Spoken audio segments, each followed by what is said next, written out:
हा जो निलेश घायवळ आहे ना, याची कुंडली लय स्ट्राँग आहे, लय स्ट्राँग आहे.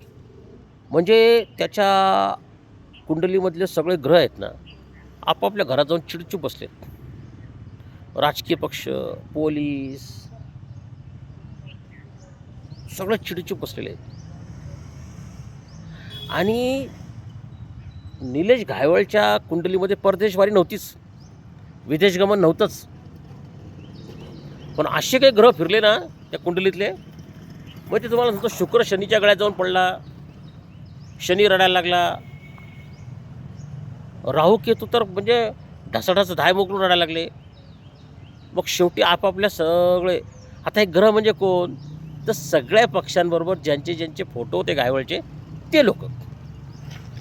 मग काय झालं की दादाचा पक्षातला ग्रह, रोहितचा ग्रह, राहू केतू, भाजप, चंद्रकांत दादा पाटील, हे सगळे ग्रह चिडचूप बसले आणि त्याच्यामुळे घायवळची विदेशवारी झाली.